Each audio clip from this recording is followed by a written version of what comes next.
For the vast majority of our history, survival was a physical trial, a matter of outrunning predators or enduring a famine. Today, that pressure has been replaced by a different kind of anxiety, the ticking clock of a standardized test or the sterile silence of a job interview. As civilizations grew too large for everyone to know each other, natural selection gave way to artificial selection. We needed a systematic, manufactured way to organize populations and sort leaders from laborers. Once we were no longer required to survive the whims of nature, we had to survive something entirely of our own making, the examination. These invented hurdles suggest that to truly understand a culture, we have to look at what it chooses to measure, starting with the first massive filter designed to rank the human mind. By 1370 AD, China formalized a massive social filter, the imperial civil service examination. These gates represented the only path into the empire's bureaucracy. The process was a test of endurance. Candidates were locked in tiny cells for days at a time to compose highly structured classical poetry. Even a single slip of the pen when forming a character was enough to fail the entire exam. This system allowed the empire to replace family bloodlines with a new standard of merit. It served as the structural glue that kept a vast, diverse territory speaking with a single cultural voice. For thousands of years, evaluating a person's capability was treated as a literary art form.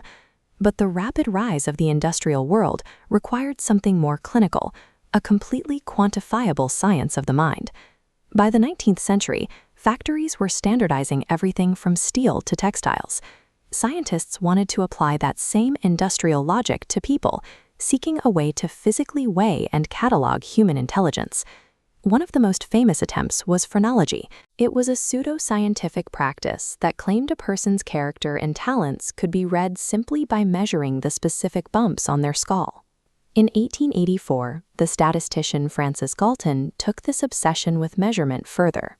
He opened his anthropometric laboratory to catalog human differences based purely on bodily dimensions. Galton turned the measurement of the body into a public spectacle. He tested thousands of people at global events like the 1893 World's Fair, collecting data on everything from height to reaction speeds.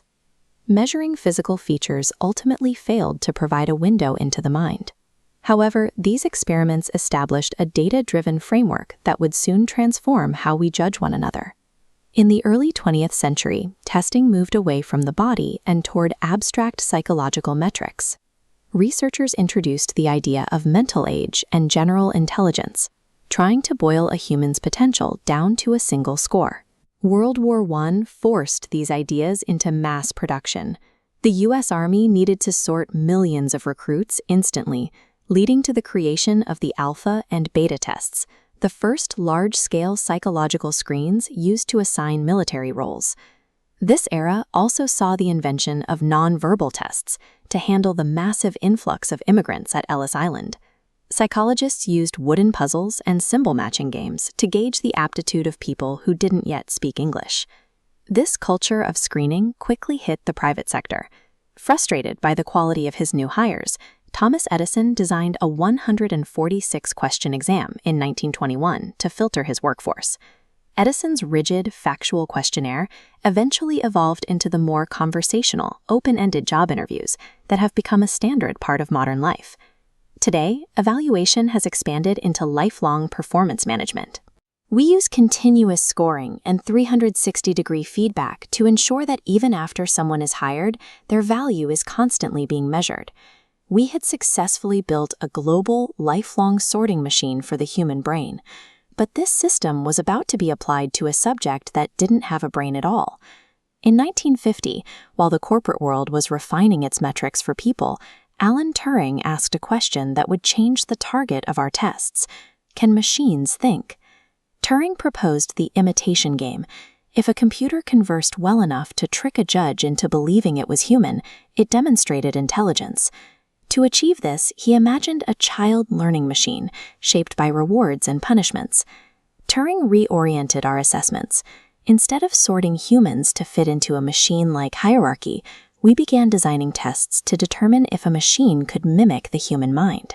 That child machine concept is now a reality in a process called RLHF, or Reinforcement Learning from Human Feedback. RLHF is a training method where human evaluators rank different AI responses to teach a model which answers are most helpful and accurate. In this modern setup, humans act as the ultimate judges.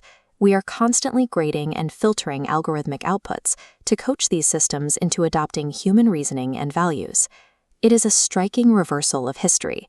We began by testing people to see if they could perform with the consistency of a machine, and now we test machines to see if they can truly think with the nuance of a person.